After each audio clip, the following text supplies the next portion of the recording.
यह कहानी hunted house का है, जिसमें एक आदमी बाहर से आता है और वह उस हवेली में रहता है। इसी तरह की इंटरेस्टिंग कहानी सुनने के लिए हमारे चैनल को सब्सक्राइब करें और चलिए हॉन्टेड हाउस की स्टोरी की ओर।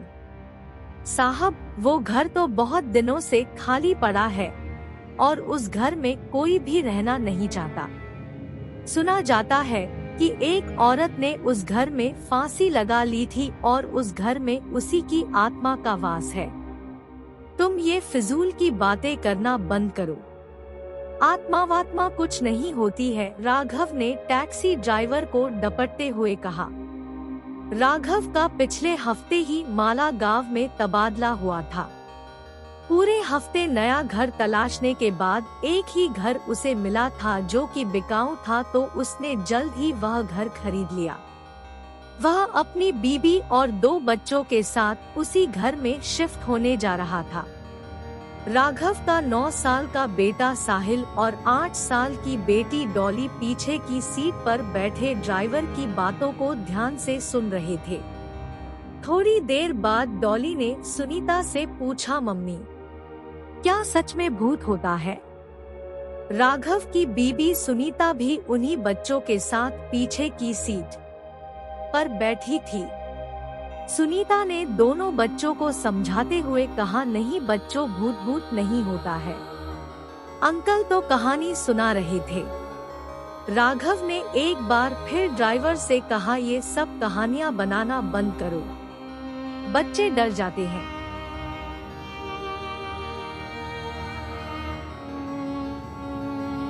साहब, मैंने जो बातें सुनी थी वह आपको बता दी। अब आगे आपकी मर्जी, ड्राइवर ने राघव से कहा। शाम का समय हो गया था। सूरज ढलने को था, लेकिन अभी भी हल्की सी धूप खिली थी। राघव ने ड्राइवर से पूछा, अभी और कितना समय लगेगा? बस पहुंच ही गए साहब, ड्राइवर ने जवाब दिया। थोड़ा और आगे जाने के बाद एकाएक ड्राइवर ने टैक्सी रोक दी और कहा, लो साहब, आपकी मंजिल आ गई। राघव ने टैक्सी से नीचे उतर कर देखा तो ड्राइवर ने टैक्सी लगभग 100 मीटर पहले ही रोक दी थी। राघव ने ड्राइवर से पूछा, तुमने टैक्सी पहले क्यों रोक दी? अभी थोड़ा और आगे चलो। साहब, अब मैं और आगे नहीं जाऊंगा, भले ही आप मेरे पैसे काट लीजिए। शाम के समय कोई भी यहाँ नहीं आता, ड्राइवर ने राघव कहा। राघव ने उससे ज्यादा बहस नहीं की और उसका किराया दे दिया। ड्राइवर ने उनके दोनों बैग छत से उतार दिए और टैक्सी मोड़कर फिर से वापस चला गया। सड़क बिल्कुल सुनसान हो गई। दूर दूर तक कोई भी नजर नहीं आ रहा था। सूरज भी डूब चुका था। राघव और सुनीता दोनों ने एक एक बैग उठा लिया। फिर दोनों अपने नए घर की ओर बढ़ने लगे। थोड़ी ही देर में वे मेन गेट पर पहुंच गए। गेट पर जंग खाया हुआ पुराना ताला लटक रहा था।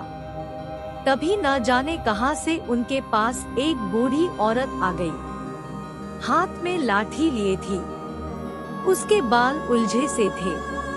चेहरे पर काफी झुर्रियां पड़ी हुई थी। लगभग 90 साल की तो होगी ही। उस बूढ़ी औरत ने उनसे पूछा, तुम लोग कहाँ जा रहे हो? राघव ने उसे बताया, हम लोग तो इस घर में रहने के लिए आए हैं। उस बूढ़ी औरत ने जैसे ही यह बात सुनी, वह जोर जोर से कहने लगी, लौट जाओ यहाँ से, लौट जाओ। वह किसी को नहीं छोड़ेगी। यहाँ जो कोई भी आता है वह जिंदा वापस लौटकर नहीं जाता। तुम सब मरोगे। लौट जाओ यहाँ से, लौट जाओ। अभी भी समय है, वापस चले जाओ।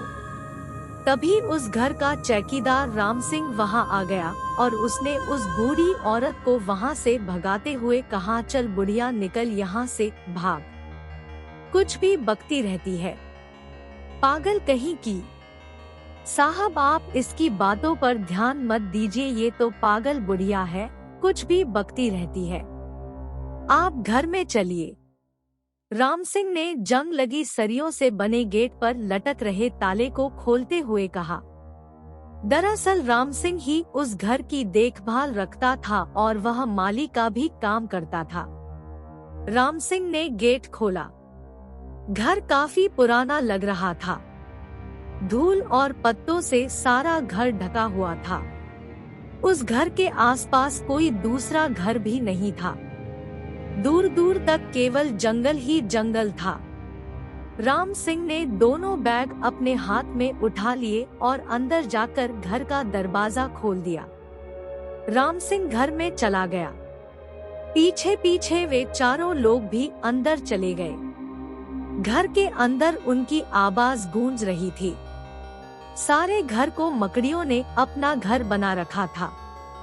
राम सिंह ने फिर उनको उनका कमरा दिखाया जो कि ऊपर वाले फ्लोर पर था। उसने जैसे ही गेट खोला वैसे ही फर्र से 2 कबूतर कमरे से बाहर उड़ गए। सारा सामान बिखरा पड़ा था। पूरे कमरे में धूल की चादर बिछी थी। राम सिंह ने बैग उनके कमरे में रख दिए और उनसे कहा, साहब आप लोग अपना सामान व्यवस्थित तरीके से रख लीजिए, तब तक मैं खाने का कुछ इंतजाम करता हूँ। राम सिंह चला गया। उन्हें पूरे घर को साफ करना था, इसलिए उन्होंने कमरे से शुरुआत की और वे लोग तुरंत ही काम पर लग गए। थोड़ी ही देर में उन्होंने अपने कमरे को साफ कर लिया और सारा सामान व्यवस्थित तरीके से रख लिया। राम सिंह ने खाना लगा दिया था, इसलिए उसने आवाज लगाई, मालिक नीचे आइए, खाना लगा दिया है। सभी लोग नीचे गए। राम सिंह ने सभी को खाना परोसा।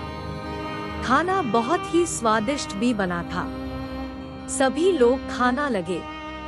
खाते खाते राघव ने राम सिंह से उन अफवाहों के बारे में पूछा तो राम सिंह ने कहा, क्या साहब आप भी इन लोगों की बातों में आ गए? जब वे खाना खा चुके तो राम सिंह उन्हें कमरे तक छोड़ने गया। राघव ने देखा कि उसके कमरे के पास एक और भी कमरा था जिस पर बहुत बड़ा सा ताला लटक रहा था। राघव ने पूछा, इस कमरे में ताला क्यों लगा है? राम सिंह ने उसे कमरे के बारे में कुछ नहीं बताया और हंसकर बात टाल दी। राम सिंह ने राघव से कहा, साहब आप इस कमरे के बारे में मुझे कुछ नहीं पता, बस आप इस कमरे के अंदर मत जाना और ना ही इसे खोलने की कोशिश करना, जितना हो सके इस कमरे से दूर ही रहना। राम सिंह ऐसा कहकर वहां से चला गया। फिर वे सभी लोग कमरे में आ गए। सुनीता ने राघव से पूछा, डॉली कहाँ है? राघव ने देखा कि डॉली उनके बीच नहीं थी।